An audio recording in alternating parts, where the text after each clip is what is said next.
आज हम NCERT history class 8 के चैप्टर 4 के नोट्स कवर करेंगे एंड डायमंड शो इस चैप्टर को कवर करने के बाद आपके कई सारे पॉइंट्स क्लियर हो जाएंगे। एनसीईआरटी से बाहर कुछ भी नहीं पूछा जाता है, तो आप इन चैप्टर्स को अच्छे से पढ़ो, आपके सारे बेस क्लियर हो जाएंगे। तो चलिए without getting any further delay हम वीडियो को स्टार्ट करते हैं।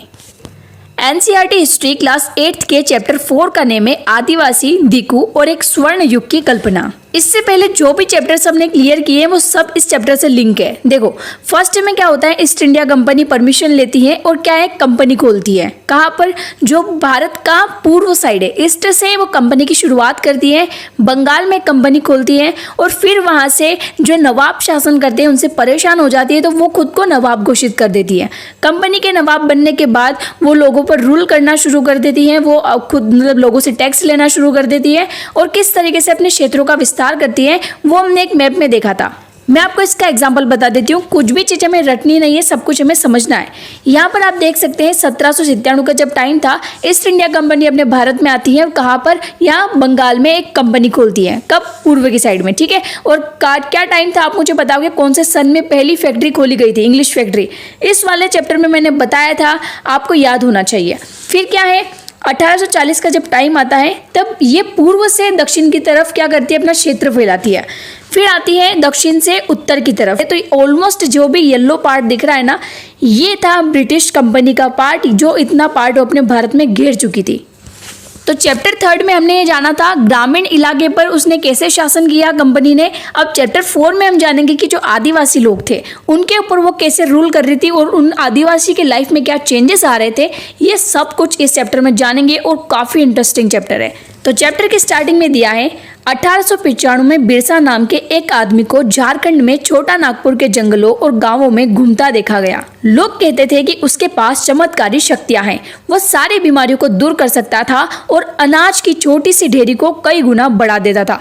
यानी बिरसा मुंडा नाम का एक व्यक्ति था जिसके बारे में लोग ये कहते थे कि उसके पास चमत्कारी शक्तियां हैं, वो छोटे से अनाज की ढेरी को एक बड़े अनाज की ढेरी में चेंज कर सकता है। और बिरसा क्या है, काफी सारे लोगों की बीमारियों को चमत्कारी तरीके से सही कर सकता है। बिरसा ने खुद यह ऐलान कर दिया कि उसे भगवान ने लोगों की रक्षा और उनको दिकुओं की गुलामी से आजाद कराने के लिए भेजा गया है। देखो दिकु क्या होते हैं, बाहरी लोग। बाहरी लोग कौन, अंग्रेज, जो अपने भारत के नहीं है, जो बाहर से आए हैं। तो आप जहां पर भी दिकु वर्ड देखोगे इसका मतलब होगा अंग्रेज। यानी इस लाइन को आप देख सकते हैं, जिन्हें दिकु कहा जा रहा था वे बाहरी लोग कौन थे, यानी जिनको दिकु या बाहरी लोग जिनको माना जा रहा है वे अंग्रेज कौन थे। उन्होंने इस इलाके के लोगों को गुलाम कैसे बना लिया था, यानी जो बाहर के लोग थे उन्होंने हमें कैसे गुलाम बनाया, इस चैप्टर में हम सारी इंफॉर्मेशन जानेंगे। और चैप्टर का नाम आप देख सकते हैं आदिवासी, दिकु और एक स्वर्ण युग की कल्पना। यानी आदिवासी तो वो लोग हैं जो जंगलों में रहते हैं, दिकु अंग्रेज और एक स्वर्ण युग की कल्पना, यानी आदिवासी लोग किस तरीके से अपनी जिंदगी को इमेजिन कर रहे थे। आगे आप सब इजीली समझ जाओगे। चलिए चैप्टर को पढ़ते हैं। तो क्या है, दिकु लोगों की सुरक्षा के लिए बिरसा मुंडा को भेजा गया है, ऐसा खुद बिरसा अपने बारे में बताता था। कुछ समय के भीतर हजारों लोग बिरसा के पीछे चलने लगे। यानी कुछ टाइम ऐसा होता है, उसके बाद में क्या, उसके कई सारे फॉलोवर्स बन जाते हैं। वे उसे भगवान मानते थे, उन्हें यकीन था कि वह उनकी समस्या दूर करने आया है। बिरसा का जन्म एक मुंडा परिवार में हुआ था। मुंडा एक जनजाति समूह है जो छोटा नागपुर में रहता है। पूरा नाम आप पढ़ोगे बिरसा मुंडा। तो मुंडा जो है वो एक जनजाति है, कहाँ पर रहती है, छोटा नागपुर में। कोई भी चीज़ हमें रटनी नहीं है, काफ़ी इजी वे में समझो, ठीक है। माइंड से फ्री रहो और अच्छे से चैप्टर को एंजॉय करो। बिरसा के समर्थकों में इलाके के दूसरे आदिवासी संताल और उराव भी शामिल थे, यानी ये भी उसमें शामिल है। कौन, संताल और उराव। ये सभी अपने पास आ रहे बदलावों और अंग्रेज शासन के कारण पैदा हो रही समस्याओं से बेचैन थे। चैप्टर के स्टार्टिंग में मैंने आपको बता दिया था कि अंग्रेज से आदिवासी लोग कैसे परेशान थे, ये इस चैप्टर में हम जानेंगे। तो आप यहाँ पर ये लाइन पढ़ सकते हैं कि ये सभी कौन, आदिवासी अपने आसपास आ रहे बदलावों और अंग्रेज शासन के कारण पैदा हो रही समस्याओं से बेचैन थे। उनकी परिचित जीवन पद्धति नष्ट होती दिखाई दे रही थी और उनकी आजीविका खतरे में थी और धर्म छिन्न भिन्न हो रहा था।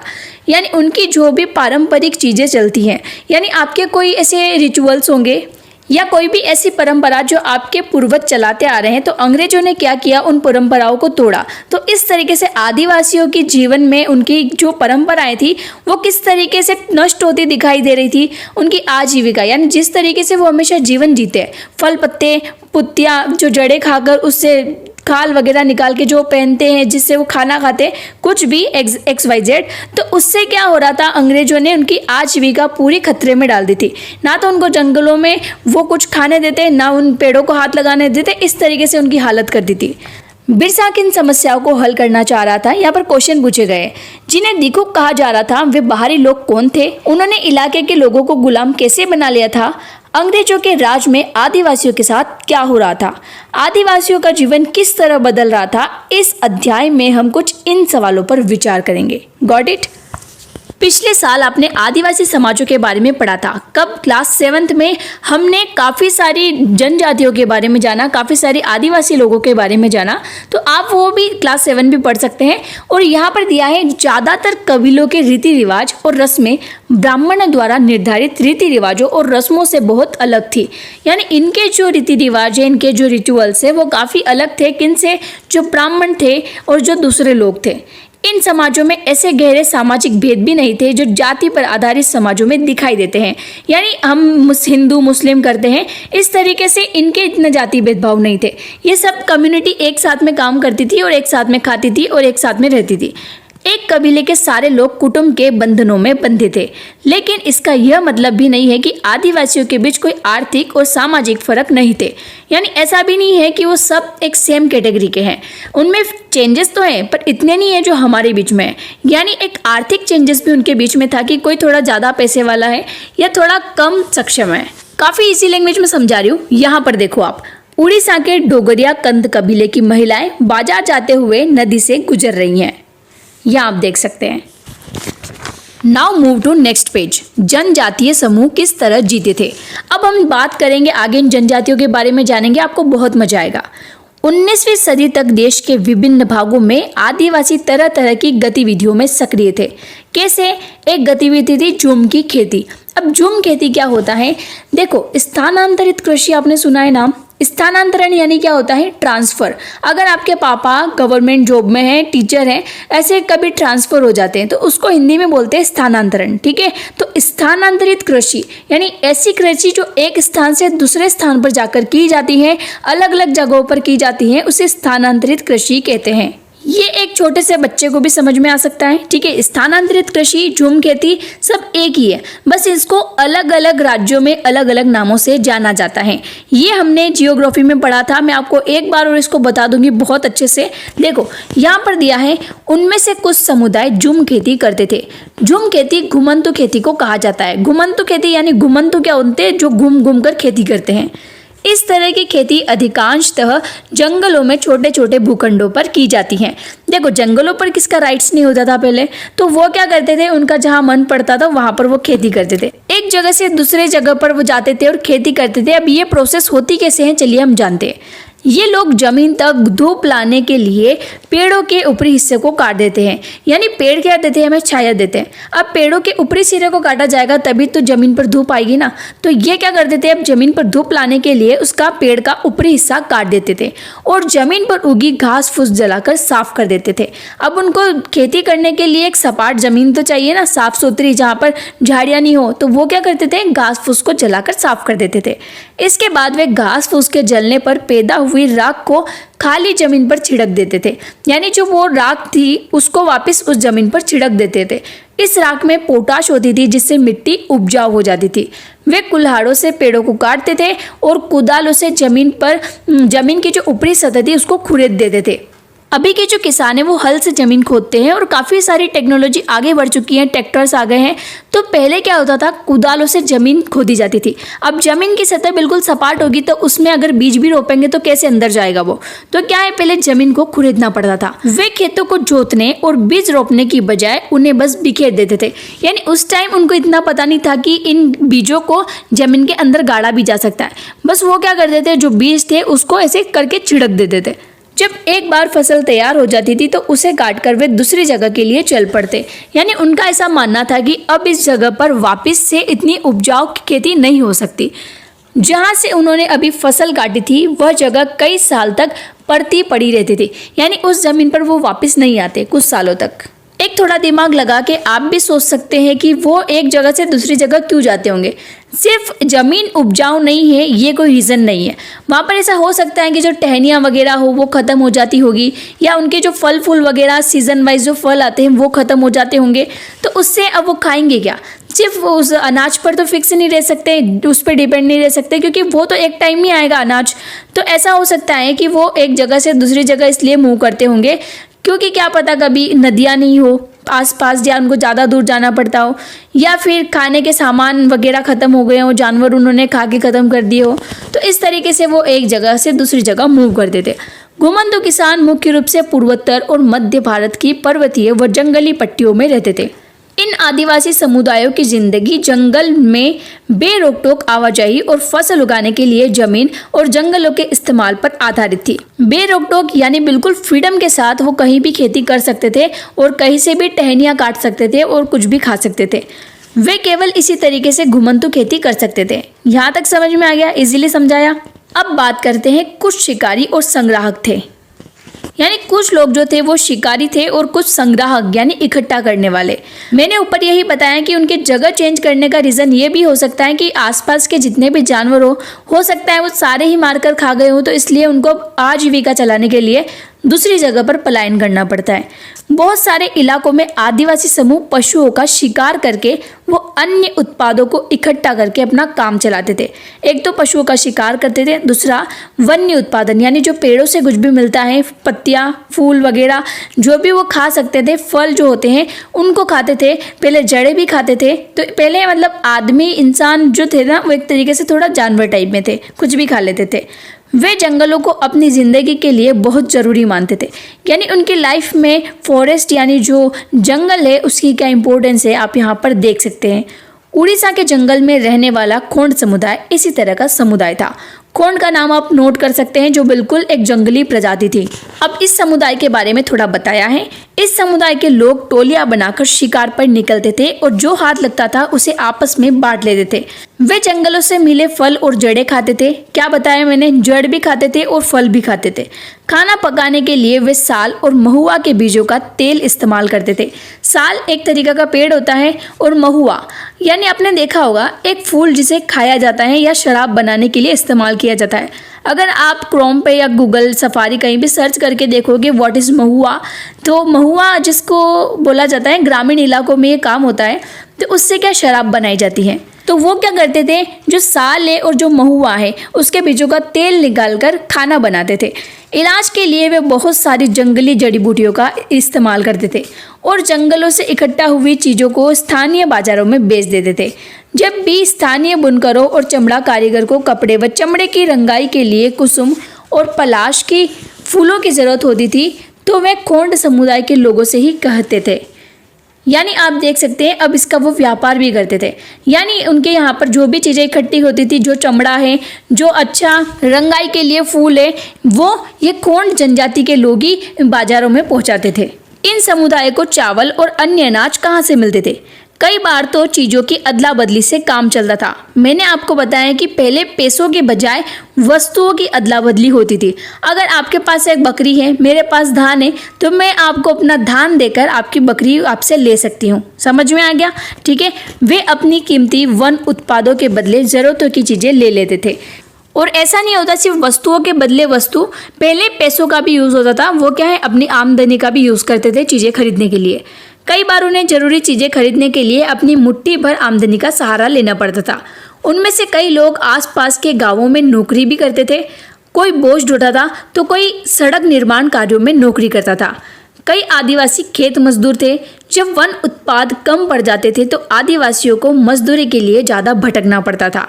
लेकिन उनमें से बहुत सारे समुदाय जैसे मध्य भारत के बेगा औरों के लिए काम करने से कतराते थे।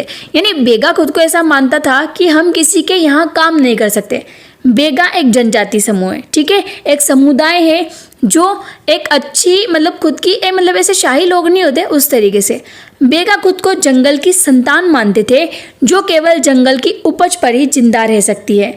मजदूरी करना बेगाओं के लिए अपमान की बात थी। यहाँ पर आप देख सकते हैं बेगा जन समुदाय के बारे में अगर आपसे क्वेश्चन बने कि ऐसा कौन सा समुदाय था जो जंगल की संतान माना जाता था, या इस तरीके से और भी क्वेश्चन बने, तो आप यहाँ से नोट करके लिख सकते हैं। नोट्स भी साथ के साथ बनाते जाओ। अब देख लो, इस मैप को आप स्क्रीनशॉट भी ले सकते हैं। साथ में आप राज्यों के साथ सभी जनजातियों आदिवासी समुदायों को लोकेट किया गया है। ये चीजें कहीं से नहीं पूछी जाती है, सिर्फ एनसीईआरटी में से आती है। ठीक है, फिर आप सोचोगे अगर यूपीएससी में आदिवासी समूह को लेकर कोई क्वेश्चन बन जाए तो आप ऐसा मैप बना के सभी आदिवासी समूह को अलग अलग राज्यों में लोकेट कर सकते हैं। आगे आपको समझ में, जो सृष्टि जैन देशमुख थी उन्होंने क्या किया था, भक्ति आंदोलन के बारे में पूछा था। तो भक्ति आंदोलन में सूरदास, जो मीराबाई हैं, तुलसीदास वगैरह सब थे, वो अलग अलग राज्यों से थे। तो उन्होंने क्या किया, ऐसा मैप बनाया और उसमें अलग अलग राज्यों में, जैसे मीराबाई राजस्थान से थी तो राजस्थान के एरिया में मीराबाई का नाम लिख दिया। वैसे अलग अलग संतों का नाम उन्होंने लिखा और ये काफ़ी इम्पैक्टफुल होता है, क्योंकि आपको काफ़ी सारे कैंडिडेट्स में से आपकी जो आंसर राइटिंग की कॉपी है उसको थोड़ा डिफरेंट बताना है। अगर डिफरेंट बताओगे, आप जिस तरीके से अपनी कॉपी को इंटरेस्टिंग बनाओगे, एग्जामिनर उतने ही इंटरेस्ट से उसको चेक भी करेगा और उतने ही अच्छे मार्क्स भी देगा। Got it. जो चीज़ें आसपास पैदा नहीं होती थी उन्हें हासिल करने के लिए आदिवासियों को खरीद फरोख्त भी करनी पड़ती थी। इसकी वजह से वे कभी कभी व्यापारियों और महाजनों पर आश्रित हो जाते थे। यानी कुछ ऐसी चीज़ें थी जो वो खुद हासिल नहीं कर पाते थे, तो उन्हें क्या करना पड़ता था, जो व्यापारी है, जो महाजन है, उन पर डिपेंड होना पड़ता था। व्यापारी बेचने की चीजें लेकर आते थे और भारी कीमत पर चीजें बेचते थे। सूदखोर महाजन भी आदिवासियों को कर्जा तो देते थे, लेकिन उसका ब्याज बहुत ज्यादा होता था। महाजन कौन होता है, जो जिसके पास पैसे होते हैं। आपने देखा होगा बहुत सारे लोग ब्याज से पैसा देते हैं, तो पहले ऐसे महाजन होते थे जो आदिवासियों को कर्जा देते थे पर बहुत सारा उनसे ब्याज लेते थे। इस तरह बाजार और वाणिज्य ने आदिवासियों को कर्ज और गरीबी में ढकेल दिया। यानी जो गरीब है उसको और गरीब करते जा रहे हैं। लिहाजा वे महाजनों और व्यापारियों को बाहरी शैतान और अपनी सारी मुसीबतों की जड़ मानने लगे। यानी जो आदिवासी है उनको ऐसा लगने लगा कि जो व्यापारी और महाजन है वो हमारे लिए सारी मुसीबतों की जड़ है। अब कुछ शिकारी और संग्राहक थे, यानी कुछ शिकार करते थे, कुछ चीज़ों को इकट्ठा करते थे, तो कुछ जानवर भी पालते थे। अब चलिए जानते हैं। बहुत सारे आदिवासी समूह जानवर पालकर अपनी जिंदगी चलाते थे। वे चरवाहे थे जो मौसम के हिसाब से मवेशियों और भेड़ों के रेवड़ लेकर यहाँ से वहाँ जाते रहते थे। भेड़ क्या होती है, आपने देखा होगा, जिसके ऊन लगती है। ठीक है, तो भेड़ मवेशी वही होते हैं। जब एक जगह घास खत्म हो जाती थी तो वे दूसरे इलाकों में चले जाते थे। एक रीज़न ये भी नोट करो, यानी एक जगह से दूसरी जगह जाने का रीज़न ये भी है कि उनकी जो भेड़ें बकरियां हैं वो एक जगह घास खाकर ख़त्म कर देगी, तो फिर उनको चराने के लिए दूसरी जगह ले जाना पड़ेगा। पंजाब के पहाड़ों में रहने वाले वन गुर्जर और आंध्र प्रदेश के लबाड़िया आदि समुदाय गाय भैंस के झुंड पालते थे। गाय भैंस भी उस टाइम पाली जाती थी। कुल्लू के गद्दी समुदाय के लोग गडरिये थे और कश्मीर के बकरवाल बकरियां पालते थे। यानी भेड़ मवेशियों को पालने वाले इंसान को क्या कहा जाता है, गडरिया। ठीक है, और बकरी पालने वाले इंसान को क्या कहा जाता है, बकरवाल। अगले साल इतिहास की पाठ्य पुस्तक में आप उनके बारे में विस्तार से पढ़ेंगे। यहाँ तक समझ में आ जाना चाहिए। इन चीजों को, समुदाय को नोट कर सकते हैं, कहाँ पर कौन सा जानवर पाला जाता था और कौन किस जानवर को पालता था। अब नेक्स्ट पॉइंट लिखा है शिकार का वक्त, बुआई का वक्त, नए खेतों में जाने का वक्त। चलिए इसको भी पढ़ते हैं।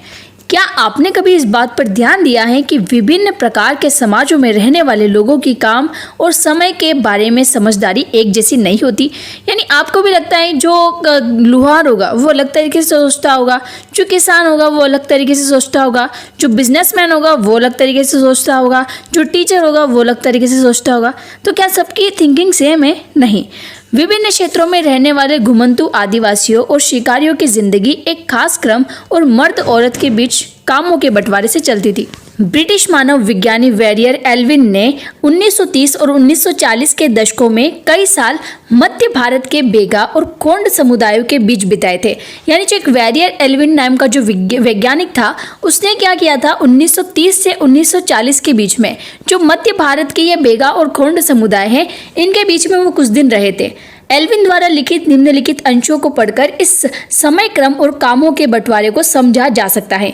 यानी जो वैज्ञानिक थे एल्विन, उन्होंने इस दृश्य को देखा और उसके बारे में कुछ लिखा है। चलिए जानते हैं। चैत में औरतें इकट्ठा करने और बचे कुचे ठुड्डों को काटने जाती हैं। पुरुष बड़े पेड़ों को काटते थे और शिकार पर जाते थे। यानी यहाँ पर कौन क्या काम कर रहा है आप देख सकते हैं। शिकार पूरे चांद के समय पूर्व से शुरू होता था, यानी पूर्णिमा के टाइम पे। शिकार के लिए बांस के फंदों का इस्तेमाल करते थे। औरतें सागो, इमली और मशरूम आदि फल बिनकर लाती थी। बेगा औरतें या तो केवल जड़ें या कंद इकट्ठा करती थी या महुआ के बीज इकट्ठा करती थी। मध्य भारत के आदिवासियों में बेगाओं का सबसे अच्छा शिकारी माना जाता था। यानी तब जब जो बेगा समुदाय जो था उसका सबसे अच्छा शिकारी माना जाता था। बैसाख में जंगलों को जलाया जाता था। औरतें अधजली लकड़ियों को ईंधन के रूप में बीन लेती थी। आदमी शिकार पर जाते रहते थे, लेकिन गांव से दूर नहीं जाते थे। जेठ में बुआई होती थी और शिकार चलता रहता था। आषाढ़ से भादों तक मर्द खेतों में काम करते थे। कुआर में फलियां आने लगती थी और कार्तिक कुटकी में बन जाती थी। ठीक है, जो वो पक जाती थी तब क्या है, अगहन में सारी फसल तैयार हो जाती थी और पूस में फटकन किया जाता था। नाच गाना और शादियां भी पूस के महीने में होती थी। माघ में पुरुष नए बेवड़ की तरफ चल देते। इस दौरान शिकार व चीजों का संग्रह ही जीने की मुख्य गतिविधि होती थी। ये चक्र पहले साल का होता था, यानी पहले साल में ये चक्र चलता था। दूसरे साल शिकार के लिए ज़्यादा समय मिल जाता था, क्योंकि केवल फसल ही बुआई कटाई होती थी। यानी उस टाइम पे सिर्फ फसल की बुआई कटाई करनी पड़ती थी, क्योंकि भोजन काफ़ी होता था, इसलिए पुरुष बेवड़ों में ही रहते थे। तीसरे साल में भोजन के लिए वन उत्पादों की भी जरूरत होती थी। ठीक है, अब आपको समझ में आ गया। वेरियल एल्विन द्वारा लिखित बेगा और एल्विन की प्रकाशित रचना नोट्स ऑन द खोन्स, ये खोन्स जो जनजाति है उसके ऊपर ये लिखा गया था वेरियल एल्विन के द्वारा। ठीक है, अब यहाँ से आप एक डायग्राम में देख सकते हैं, ईंधन की लकड़ी ले जाती एक संथाल लड़की। बच्चे वन उपज इकट्ठा करने के लिए अपनी माओ के साथ जंगल में जाते हैं। आई होप अब आपको थोड़ा इस जनजाति के बारे में पता चल गया होगा। नेक्स्ट पेज मूव करते हैं। यहाँ पर लिखा है कुछ लोग एक जगह खेती करते थे, यानी कुछ एक स्थायी खेती करने वाले भी लोग थे। ये तो स्थानांतरित कृषि करते हैं, यानी कुछ स्थायी कृषि करने वाले लोग भी थे जो सिर्फ एक जगह पर खेती करते थे। अब चलिए जानते हैं। 19वीं सदी से पहले ही बहुत सारे जनजातीय कबीले एक जगह टिककर खेती करने लगे थे। वे बार बार जगह बदलने की बजाय साल दर साल एक ही जगह खेती करते थे। वे हलों का इस्तेमाल करने लगे और धीरे धीरे उन्हें जमीन पर अधिकार भी मिलते जा रहे थे। यानी आप देख सकते हैं आज के जो किसान हैं उनके एक परमानेंट खेत रहते हैं। तो वैसे क्या है, जब वो एक जगह पर परमानेंट खेती करने लगते थे तो वो जमीन उनकी हो जाती थी। बहुत सारे समुदायों में छोटा नागपुर के मुंडाओं की तरह जमीन पूरे कबीले की संपत्ति होती थी। कुल के सभी सदस्यों को उन मूल निवासियों का वंशज माना जाता था जिन्होंने सबसे पहले आकर जमीन को साफ किया। यानी जो सबसे पहले जाकर जमीन को साफ करेगा वो उसका मतलब वंशज माना जाएगा। लिहाजा जमीन पर सभी का बराबर हक होता था। फिर भी अक्सर ऐसा होता था कि कुल के कुछ लोग औरों से ज़्यादा ताकत जुटा लेते थे। कुछ मुखिया बन जाते थे और बाकी उनके अनुयायी होते थे। यानी आपने देखा होगा कि कुछ के पूर्वज इतने पैसे वाले होते हैं जिनकी पीढ़ियां अभी तक मौज करती है। ठीक है, तो ऐसे ही ये लोग थे जो ज़्यादा ताकतवर होते थे। वे खुद खेती करने की बजाय अक्सर अपनी ज़मीन बटाई पर दे देते थे। यानी जिनके पास ज़्यादा ज़मीन वगैरह है वो इतना खेत को कैसे संभालेगा, तो वो क्या है फिर पट्टे पर या दूसरे की ज़मीन वो पाती में जो देते ना, आधा आधा हम धान रखेंगे आधा आप रखोगे, तो इस तरीके से पहले बंटवारे पे दे देते थे। ब्रिटिश अफसरों को गोंड और संथाल जैसे एक जगह ठहर कर रहने वाले आदिवासी समूह शिकारी संग्राहक या घुमंतु खेती करने वालों के मुकाबले ज़्यादा सभ्य दिखाई देते थे। इजीली लैंग्वेज में आपको समझाती हूँ। जो ब्रिटिशर्स थे, जो कंपनी वाले लोग थे, उनको गोंड और संथाल जैसे समुदाय ज़्यादा पसंद थे। क्यों? क्योंकि ये एक जगह रहकर खेती करते थे। उनको शिकारी संग्राहक पसंद नहीं थे, या जो घुमंतु खेती करने वाले लोग पसंद नहीं थे जो एक जगह से दूसरी जगह पर जाकर कृषि करते हो। आपको समझ में आ गया? जंगल में रहने वालों को जंगली और बर्बर माना जाता था। अंग्रेजों को लगता था कि उन्हें स्थायी रूप से एक जगह बसाना और सभ्य बनाना जरूरी है। अब क्यों बनाना चाहते थे वो आगे हम जानते हैं। औपनिवेशिक शासन से आदिवासियों के जीवन पर क्या असर पड़े। यानी औपनिवेशिक शासन क्या होता है, यानी किसी एक राज्य का दूसरे राज्य पर शासन या किसी एक व्यक्ति का किसी अन्य व्यक्ति पर शासन क्या कहलाता है? औपनिवेशिक शासन, जो जबरदस्ती होता है। तो औपनिवेशिक शासन से जो आदिवासी लोग थे उनकी लाइफ पर क्या इफेक्ट पड़ रहा था, ये इस टॉपिक में हम जानते हैं। ब्रिटिश शासन के दौरान आदिवासी समूह का जीवन बदल गया। आओ देखें कि ये बदलाव क्या थे। आदिवासी मुखियाओं का क्या हुआ, यानी जो आदिवासी के मुखिया थे उन लोगों की जीवन कैसे चल रही थी। चले देखते हैं। अंग्रेजों के आने से पहले बहुत सारे इलाकों में आदिवासियों के मुखियाओं का महत्वपूर्ण स्थान होता था।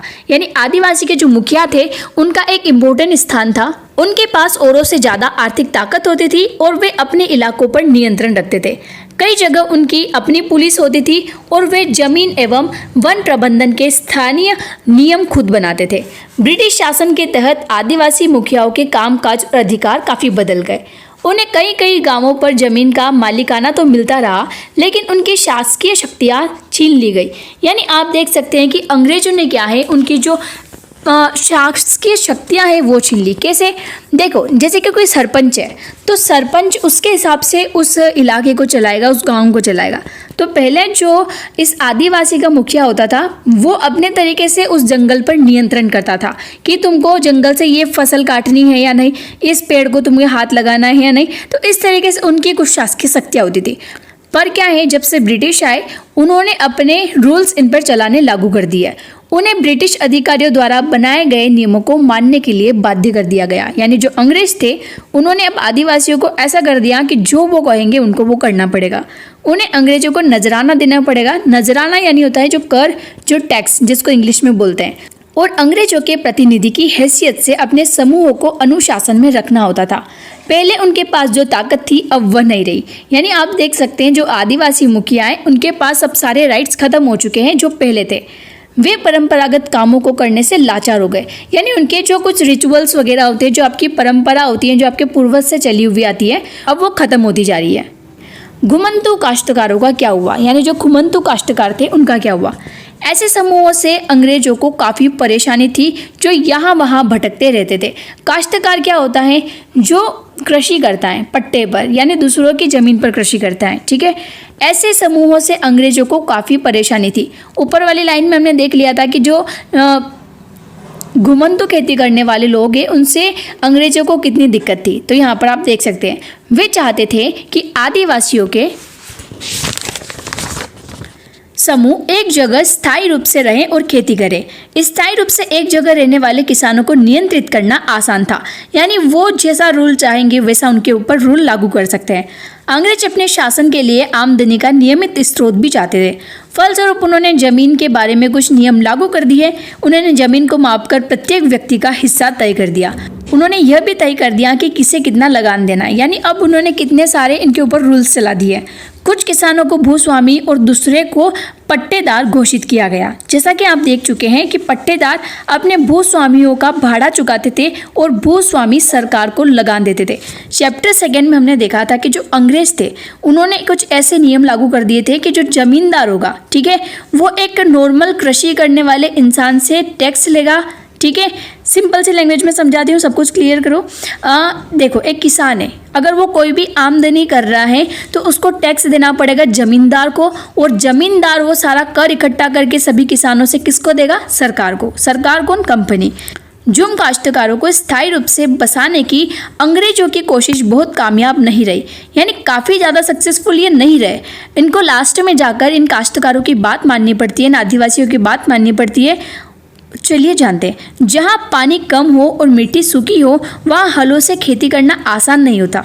यानी आप देख सकते हैं कि जहाँ पर मिट्टी बिल्कुल सूखी हुई होगी, वहाँ पर जहाँ पर पानी कम होगा वहाँ पर हलों से खेती करना इतना ईजी नहीं होगा, बल्कि हलों की मदद से खेती करने वाले झुम काश्तकारों को अक्सर नुकसान ही हुआ है, क्योंकि उनके खेत अच्छी उपज नहीं दे पाते थे।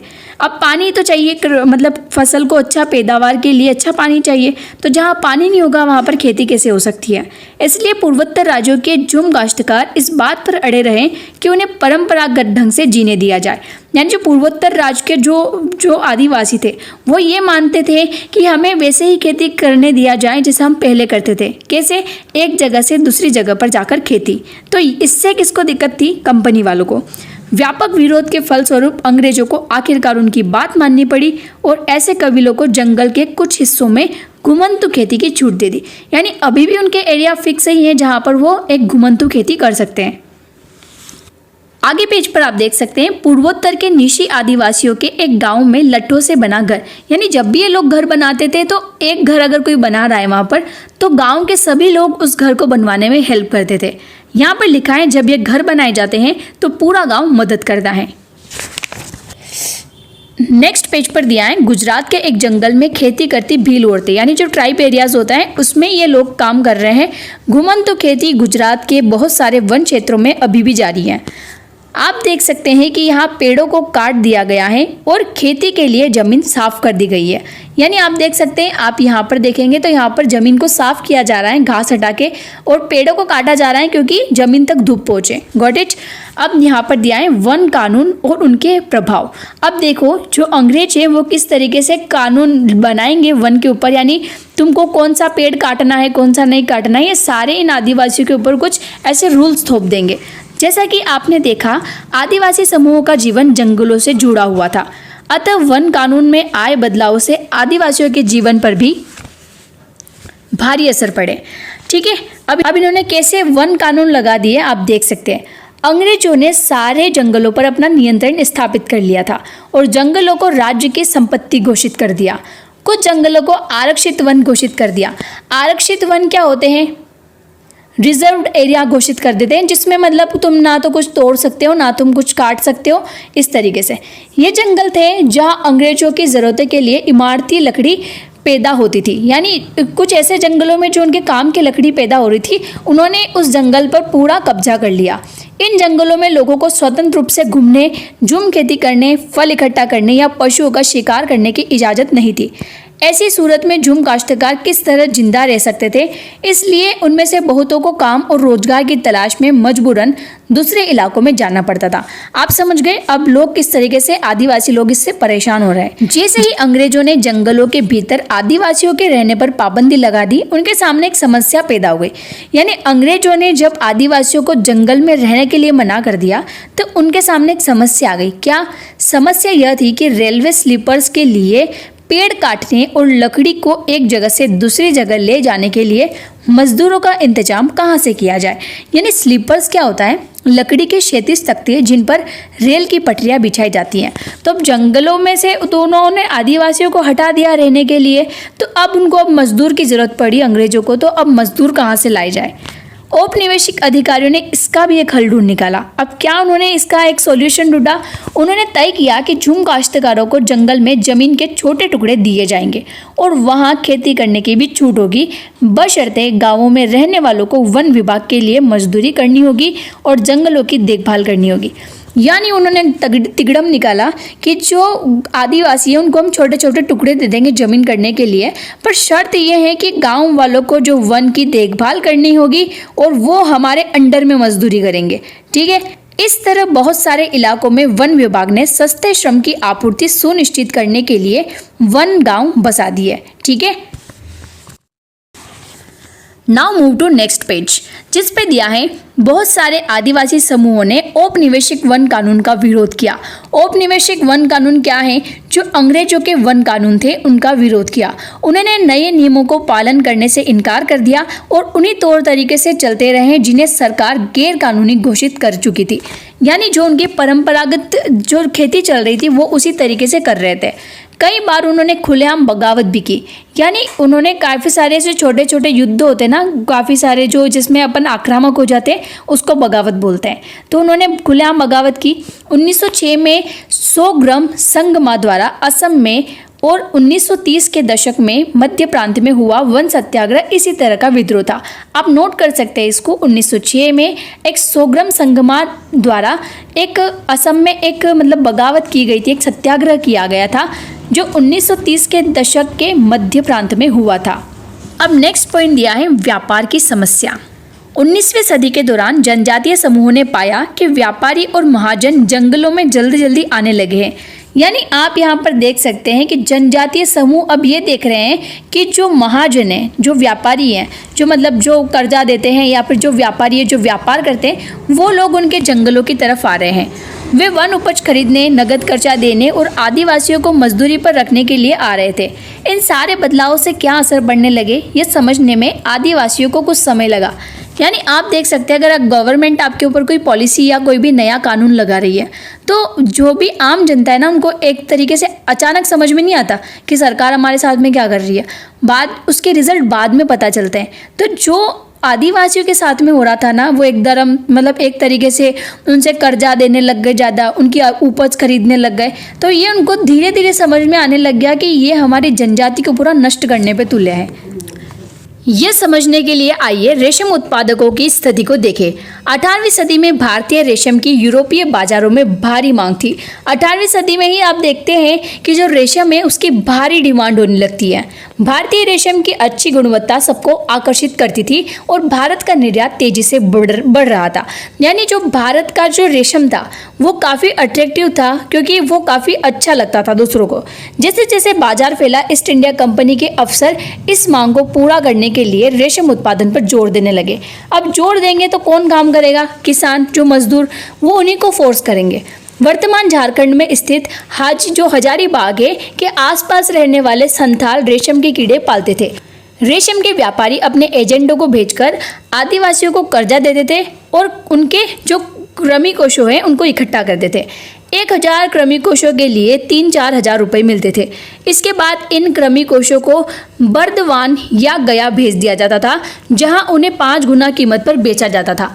निर्यातकों और रेशम उत्पादकों के बीच कड़ी का काम करने वाले बिचौलियों को जमकर मुनाफा होता था। जिसे दलाल है, तो दलाल क्या करता है? किसी भी एक मकान को बिकवाता है, तो इसमें दलाल का फ़ायदा होता है। जैसे कि आपको कोई मकान खरीदना है, तो आप बना बनाया मकान खरीदोगे तो उसके बीच में एक दलाल होता है जो उस काम को करवाता है। तो अब इसमें सिर्फ उसको प्रॉफिट मिलता है, ना तो उसकी वो प्रॉपर्टी है ना उसको आपसे काम है। वो उस डीलर से बात करेगा जिसकी वो ज़मीन है, ठीक है, उससे एक अमाउंट फिक्स कर लेगा और आपको थोड़े ज़्यादा अमाउंट पे बेचेगा और बीच का जो भी कमीशन होगा वो कमाएगा। तो उस टाइम पे जो रेशम उत्पाद किया जाता था, जो उत्पादन किया जाता था इसका, उसमें जो बिचौली होते थे, जो बीच में इधर से उधर माल को एक्सपोर्ट करते थे, उनका फ़ायदा होता था। रेशम उत्पादकों को बहुत मामूली फ़ायदा मिलता था। यानी आप देखेंगे जो किसान होता है उसको उपज बेचने पे काफ़ी कम फ़ायदा होता है, बल्कि जो बीच में डीलर होता है उसको काफ़ी ज़्यादा फ़ायदा हो जाता है। स्वाभाविक है कि बहुत सारे आदिवासी समुदाय बाजार और व्यापारियों को अपना सबसे बड़ा दुश्मन मानने लगे थे। यानी उस टाइम के आदिवासियों को धीरे धीरे समझ में आने लगा कि जो ये बाजार है, ये व्यापारी है, जो ये महाजन है, ये हमारे सबसे बड़े दुश्मन है। अब काम की तलाश से घर से दूर जाने वाले आदिवासियों की दशा तो और भी खराब थी। यानी जो काम की तलाश में बाहर जाते थे उनकी तो और भी ज़्यादा कंडीशन खराब थी। 19वीं सदी के आखिरी से ही चाय बागान फैलने लगे।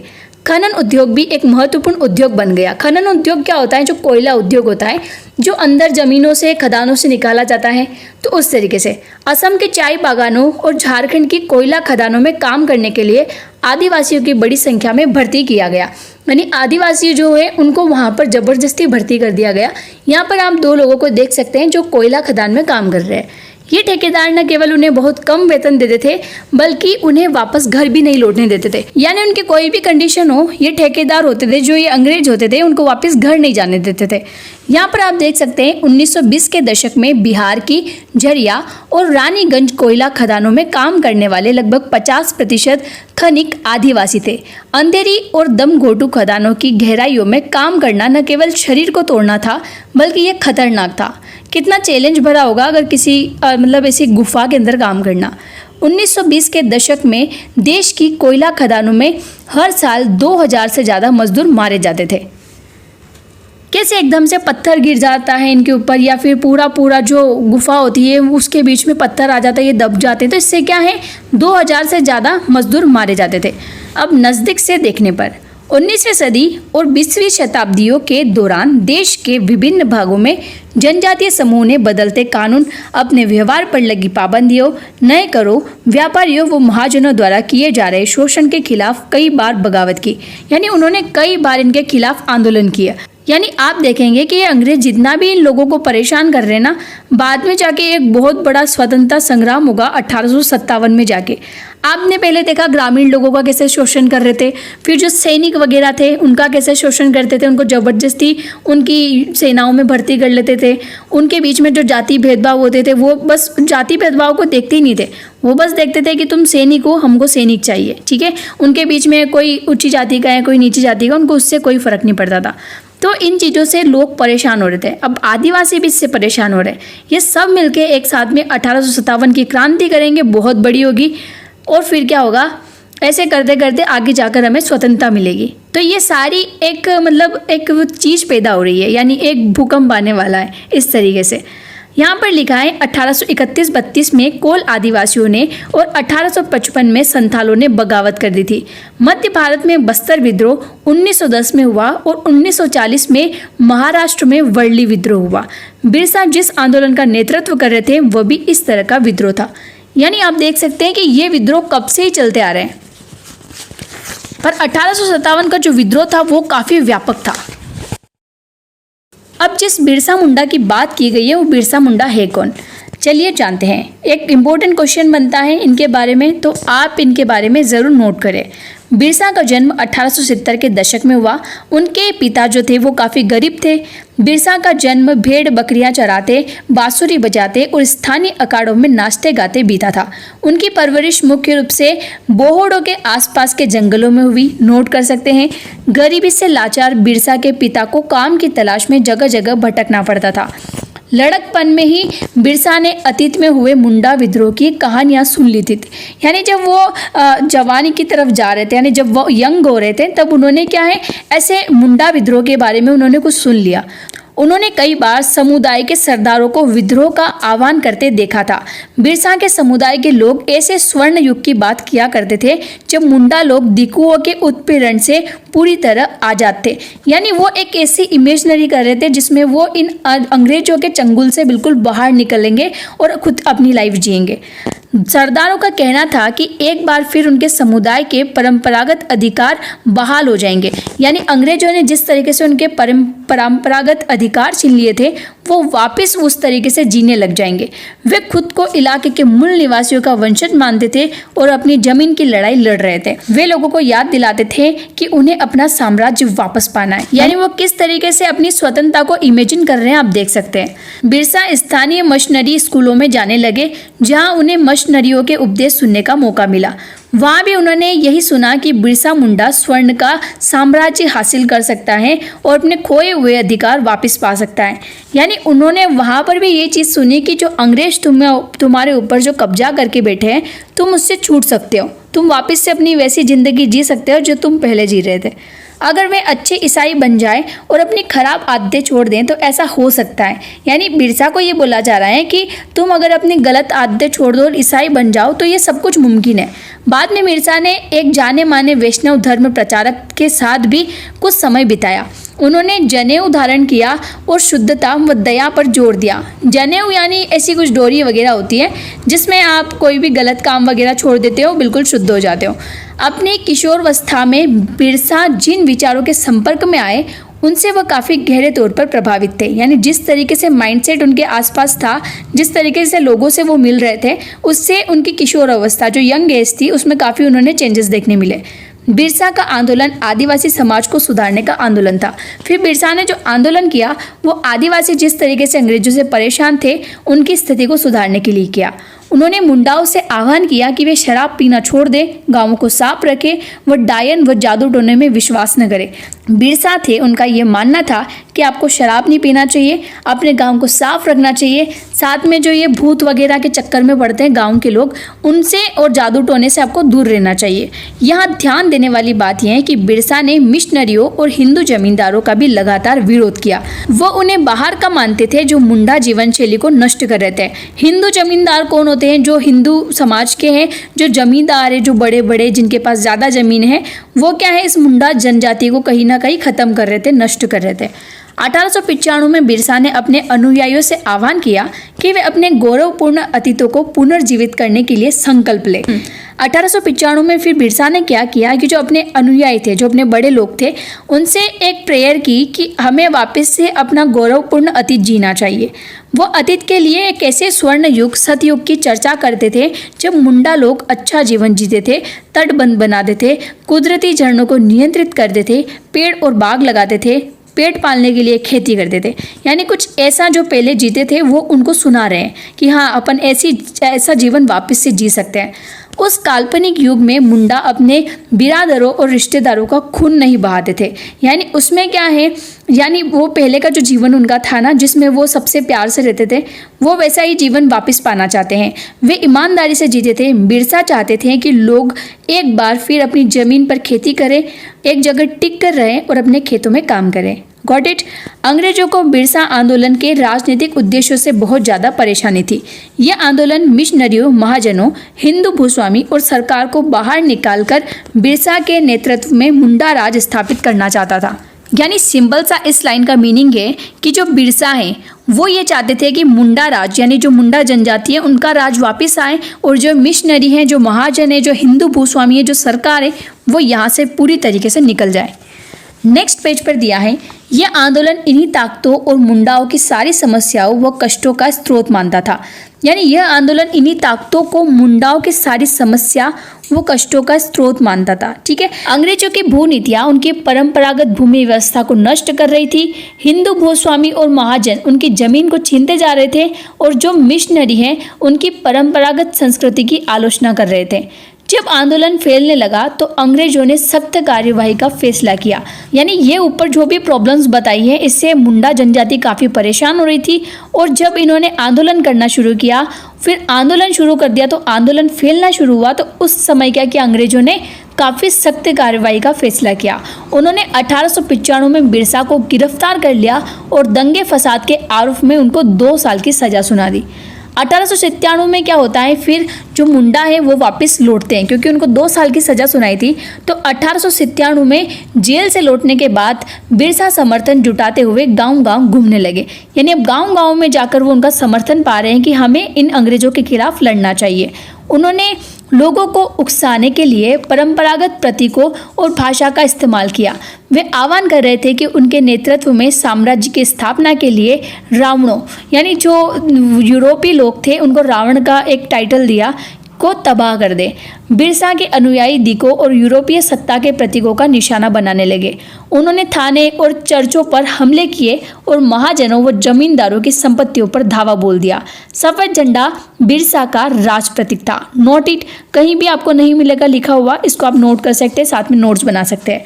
सन 1900 में बिरसा की हैजे से मृत्यु हो गई। यानी हैजे से 1900 में क्या है, बिरसा मर जाते हैं और आंदोलन ठंडा पड़ जाता है। यह आंदोलन 2 मायनों में महत्वपूर्ण था। पहला, इसने औपनिवेशिक सरकार को ऐसे कानून लागू करने के लिए मजबूर कर दिया जिनके जरिए दिकू लोग आदिवासी की जमीन पर आसानी से कब्जा न कर सके। यानी इस आंदोलन से कुछ ऐसा फायदा हुआ कि जो औपनिवेशिक यानी जो अंग्रेज है वो जबरन इन आदिवासियों की जमीन पर कब्जा नहीं कर पाएंगे।